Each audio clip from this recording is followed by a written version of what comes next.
So I was asked to, Kara asked me to talk about values and value-based leadership. You've all read your strategic plan, I'm sure, of FAO and what they represent. So let's talk about values on actually the mechanics of being a leader and how you're going to make change, permanent change where you live, because that's what you want to do, which is why you're here. One slide about me and my leadership journey, just very quickly. It's consumed my whole life, leadership. My family, they volunteered for everything, Salvation Army. My mother was a teacher, did everything in Flagstaff, Arizona. Friday Night Lights, we know what that is in Appalachia, right? How much that means. My senior year of high school, I was team captain of the team that won its 4th consecutive state championship in football. How might that inform you about leadership and inspiring people, especially young men and that certainly informed me. So my family with that. Then I go to the U.S. Naval Academy, get some of the most superior leaders in the United States to help tailor and hone what makes organizations go, the United States military. Then I joined the United States Marine Corps, flew all over the world, saw what leadership is and what it's not in other places in the world, and how the United States responds and what makes us so powerful around the world, what makes us a force for good in Iraq, in Somalia, in Rwanda. Some of the worst things. I was in the Pentagon on 9/11. That jet went right over my head and destroyed my office. I survived it. And I watched leadership in emergency right there. Certainly informed our life. Like many of the leaders that spoke, I had formal leadership training in college. After the Naval Academy, I went to the University of San Diego. They started a new program on, it was called a Masters of Science, run by the business department, on global leadership. How does American leadership relate to other countries? What's good and what's other? That was powerful too. Finally, I retired in 2016 out of Miramar, right at the end of the Iraq and Afghanistan efforts, running a business here in Appalachia. I met a girl from Zanesville, and I live here, and understanding that culture and how does a business survive for 80 years in this area? What's unique about where we live? And finally, being in the Ohio Legislature, taking roles there, bringing aviation and aerospace, Medicaid oversight, all the things that need help, and how much leadership is applied there. Seems very, very disparate, right? So different, but what I'd want you all to know is that the lesson to take away, there are common core leadership values that apply to everywhere, anywhere, to everybody, and I'm going to try to impart those to you right now. Lessons you can take, no matter where you're going to go, and put them in there and transform the organization you're leading. That's it about me, because this is about you. Leadership, this lesson is about you. And the truth is, you're leaders already, because if you weren't, you wouldn't be here. If you didn't care about that and care about other people. Can everybody see the quotes? And if you can't, they're on there. Those are gems. I have this book that I carry my whole life when I have to take notes. Did I turn that off? How do I turn that back on? I better do that. Okay. You're leaders already. So this isn't a lecture on how to lead. It's going to reaffirm what you already know. It's going to reaffirm what you guys already do, things that you already believe, and help refine them. No leader thinks they know it all. No real leader. There's always something to learn. And so I've carried this book for most of my life and for my notes. But when I have a real gemstone that really changed my life or impacted me on a quote about leadership, I wrote it in. I put it in here. I carry this with me every day. And those quotes that you see are in there. And it was interesting. We just had to talk about leaders and great real leaders and what they meant. And we can find quotes talking about the best leader you ever had. It's one of the best leaders I ever saw too. These common values that you exhibit already, and we're going to talk about that. It's a perpetual mission. You're in it now. And if you think you're ever going to not be a leader, let me be the one to inform you. No, it's in your nature. This is your purpose, or you wouldn't be here. This wouldn't have called you. And you're good at it, and you're getting real strength. So this is a great opportunity to make you even stronger. Everybody has a role in society. Your role is leader. So be great, because you're on the step of making permanent change. And the big thing about leadership, let's remember, you're not managers, you're leaders. You manage things, but you lead people. It's the most personal, holistic, all-in endeavor you're ever going to do. The leaders drive that. So what do we mean about that? So what is a leader? And that's hard to say. It depends on everything. So we had just a quick question. Who's the best leader you ever saw? Just hold that in your thought. When you think about someone who grabbed your heart, who's the best leader you ever knew and why? And I won't ask, we won't go around and do Q&A, but frequently we do that. Certainly there's a lot of things. Maybe it was a teacher. It was probably a teacher, and you guys are all teachers. And why is that? And what did they do? They probably were focused on you. And that's, again, this brief is about you. Focusing on others. All those examples and things. But that is the key takeaway of that, is that culture and that way we interact with each other. That changes everything.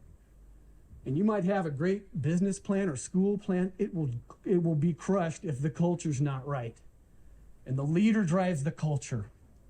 And it's the core values drive the leadership. So the mission statement. Another thing about this. So I just talked about leaders, but this, I think that the FAO strategic plan, the way it's organized, the way it's constructed is the best. When you read this, anybody who comes along wants to donate or help what you're about to do, picks up what this organization is all about in 5 minutes. There's some construct here to help you be the leaders. Number one is that mission. And just think about those notes when you think about developing your own organization.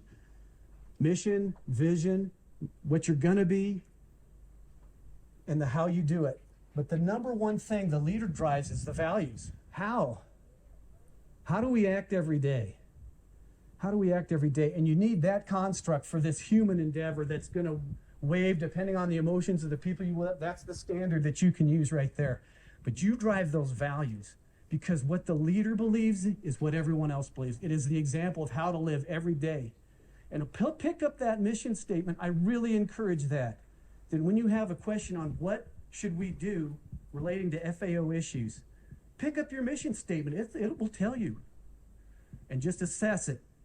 Is it consistent with our mission and our vision or not? And how should I handle it? And I heard really good questions from you just in the previous brief. Who's someone who doesn't believe and says you should drop it? You look in there and see if quitting is in the value statement of FAO. We all serve the values. So you don't have a choice. No matter, it's not about them, it's about you. It's about what the leader does. What are you going to do? What values do you believe? FAO has picked superior values and certainly reflect what this organization can do. So that would be my answer to that question. Sorry, I was listening in. And ultimately, look at Martin Luther King and one of them. You talk about a transformational leader. You'll drive it. You'll change it. You're not looking for consensus. You'll build it because you support values that everybody believes in. Look at these great core values. So what's FAO about? And everybody can see it right there. You know right away. And what a great thing to do. What great values to commit your life to. When you're doing those leadership things, when you're involved in FAO and when you're not, when you're with your family, when you're with your friends, become walking, breathing set of those values. You already are. You already are. And then again, when we talked about the best leader that you ever saw, that ability to communicate and access. That's so true. That human inspiration to engage with. And I know the children that we work with in this area need that so much, so badly. Dark places where you're going to be the candle with those kinds of values. So certainly we put those values in there on how FAO is going to work. We talked about common values before. I'm going to give you 3 that I've seen that worked in every organization that I've ever been in.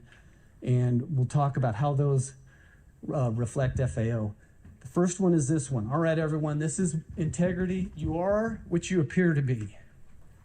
Integras came from the Romans, and then when they would salute, they would hit their chest armor, right? And what it was is they'd have all shiny armor, but if they don't take care of it, it would rust. So that was to say, my armor looks clean, and it is clean. Integrity, you might want to feel you're virtuous and you're inspired, that you're noble because you have integrity, yes, but also it's very pragmatic. You've got to be what is actually the truth, and Dr. Johnson talked about that before. It's just the structure that you're building everything else you do on. If it's true, then it's unbreakable. You can't break the truth. And like that last quote says, if you're telling the truth, no matter how uncomfortable the situation is, you don't have to, you're just telling the truth. Truth. Don't ever fight you the truth. Don't. That's the foundation of a very strong building. Be who you appear to be. And you appear to be wonderful people, and I know you are. So just be that. Continue to be that. Integrity. And it's the first step to greatness, as it says right there. And you can see all the different people that talk about that, that I tried to pick from different backgrounds. And when you talk about Alice Carey, I love that quote. I really think integrity and truth is an act of service and kindness to someone. It's the ultimate respect you can give someone, is that they know the truth. And sometimes you'll look like an idiot, and sometimes what you want to have happen won't. But you're telling the truth, and it's bigger than us. The second one is service. We just said it's not about you. Saying this brief is about you. In the Marine Corps, we had a saying, the rule number one of leadership, rule number one is it's not about you. Does it seem that the leader gets the most money and the parking spot and the adulation and the big headshot and what? That has nothing to do with real leadership. That has nothing. Those are, you should only, the only thing you should ever get as a leader is to help you facilitate the others. And look at that. And the Marine Corps always talked about that. The most junior Marine eats first, because the leader, the best leaders focused on those. And even further, and this is where you all live. This is where we all live. The leader should be taking care of those people that need the most help. The most powerful, taking care of those, and that's where we're going to live, right? Those children that need the help more than anybody, your life is focused on them. Now that's a leader, and that's service. It's not about you. It's about us, and that's the other thing, is creating that team that every child that you work with, everyone matters just as much, equally as much as all the others. Certainly a lesson from Marine organizations or football teams that I was on. How do the coach or the leader treat the best player, and how do they treat the least or the youngest? And the strength, you're no stronger than how you treat those most in need. This is where you live. I'm repeating things that you already know. And then I thought it was interesting to put Marine mottos and a business motto together and apply it to teachers, because that does matter, doesn't it? It doesn't matter what venue you're in. And you could certainly have sports things.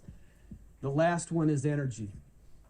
Commitment. In it to win it. You got to be in it to win it. And you've already said that you're in it to win it because you're here. Because you came here for 3 days, and certainly FAO is giving you an example of all-in commitment. Did you hear? I do not mean to embarrass Carrie. You heard her life journey. You think someone's committed? And you all have skills. You could go anywhere in the United States, right, and be wonderful, live out your life. But you're choosing to come back and help and all in. And that is the respect cannot be overstated. Look at who is speaking there, and that these are, I took examples from the Revolutionary War, very urgent time in America's history, that criticality of that, and that's where those real virtues emerge. It's not is it overstating to say the crisis and emergency that we're facing in our communities that we're at right now? As a state representative, that has really been informative to me, to go to Ohio. Everybody, there's general kindness and decency in Ohio. There is no question. But when we have communication with leaders from Bexley or Upper Arlington, the idea that no, people don't have internet, some people don't have running water, that's called cognitive dissonance for them. They can't put that together. That's actually part of it. There's disbelief. It's nothing more urgent. If you were going to commit yourself to something, what would be more honorable than that?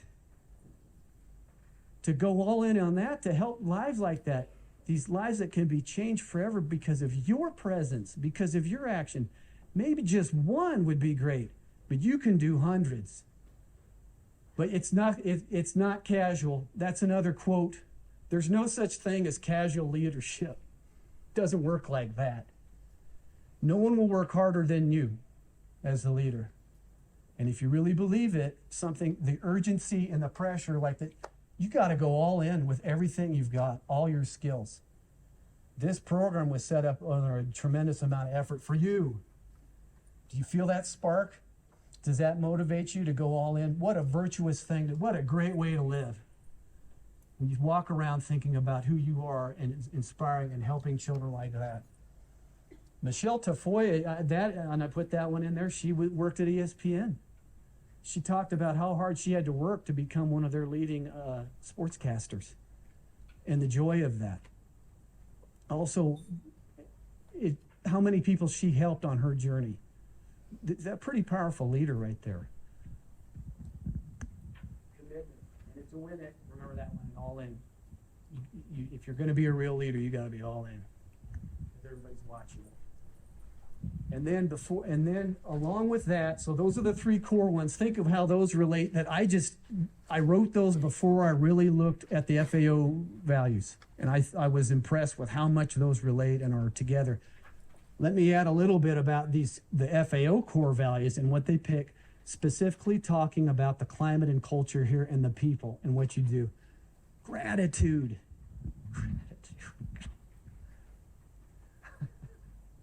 How American is that? We have a holiday to say thank you. And yes, we live in challenging places. And yes, there's a lot of bad things going on that you can fix. But still, we live in the greatest place ever, at the greatest time ever. And look at that quote that's at least 2,500 years old from some Roman. We talk about virtue and how you lead, and that is, I totally believe that. It's impossible to be thankful and unhappy at the same time. And we should all be on our knees saying thank you. We should all be, being in Rwanda, Somalia, Iraq, Afghanistan, and you certainly all the things you've sent, what you've endured. We get to be here today. And that breeds hope. Hope. It's the greatest gift you can give any of the children you work with. That there's a shot. And there is a shot. There's a shot for them because you're around. That's the greatest gift you would give them. And it's true. And we talked about integrity. See how they connect? And love. Love is the most powerful thing on earth. Service.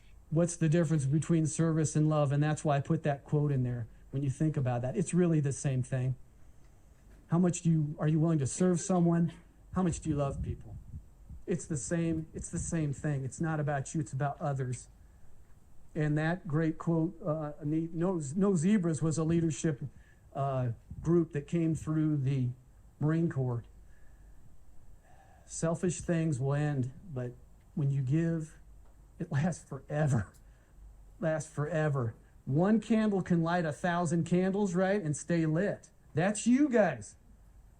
That's you guys. And finally, inclusivity, and this was impactful to me too, as a core value. I totally agree with that. I heard the questions that came up before about that.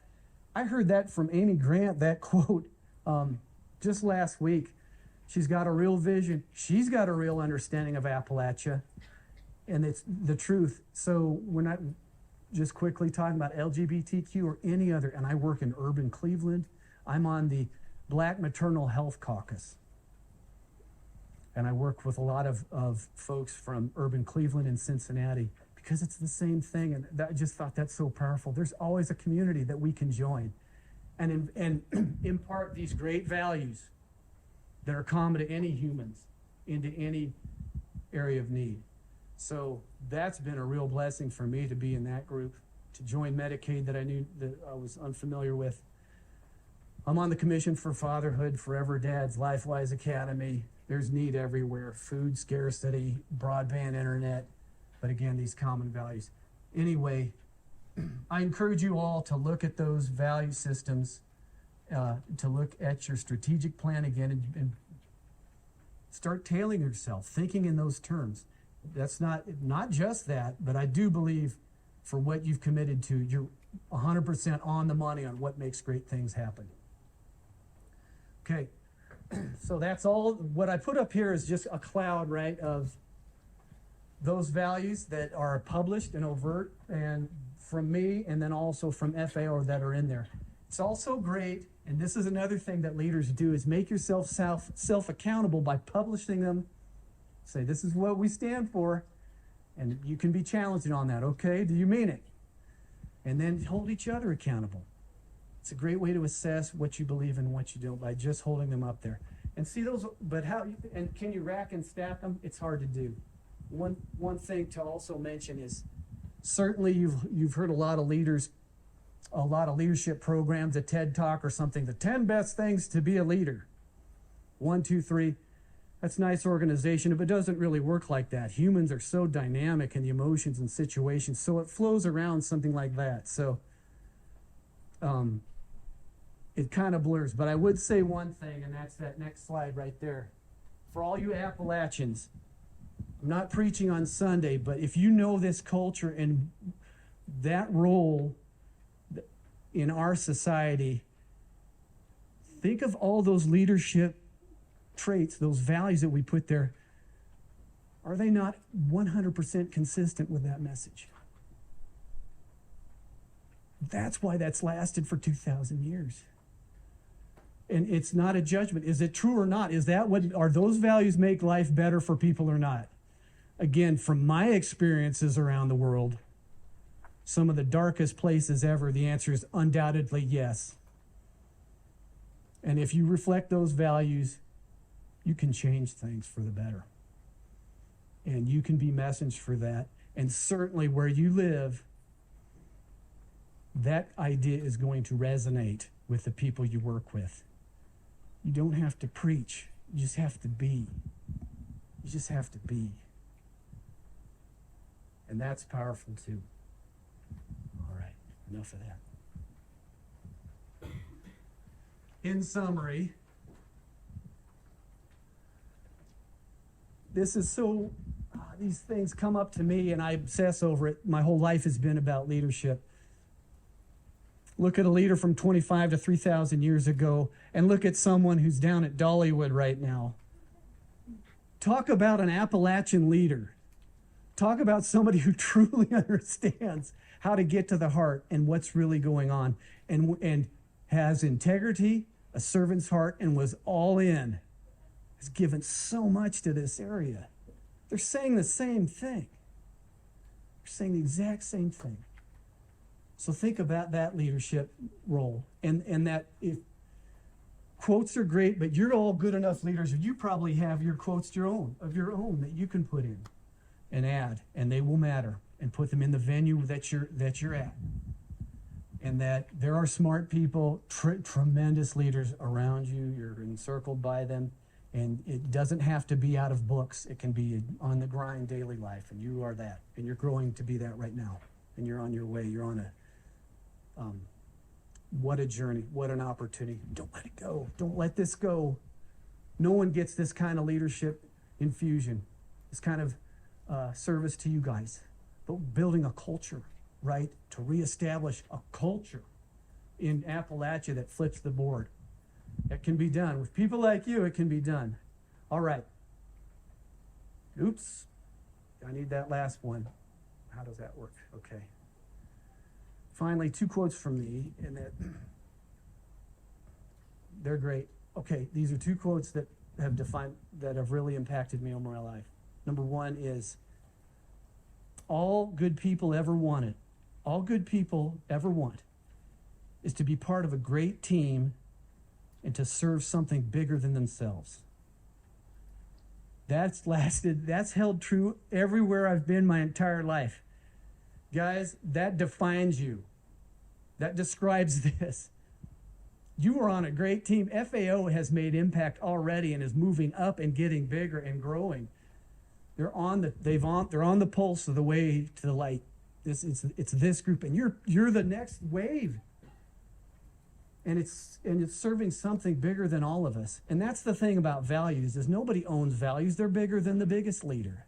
They've been around from time immemorial. They'll be here around. And we serve those values. Again, tell the truth, serve, and hold that leadership in your heart. And the last quote that I always use, this is another thing, and you've heard this from the other speakers because it's true, is if you want to tell somebody how great, if you want them to know how great you think they are and how much you respect them and value them, don't tell them how great they are. If you really want to honor somebody, then fight like hell for what they're fighting for. Commit your life to what they're committed their life to.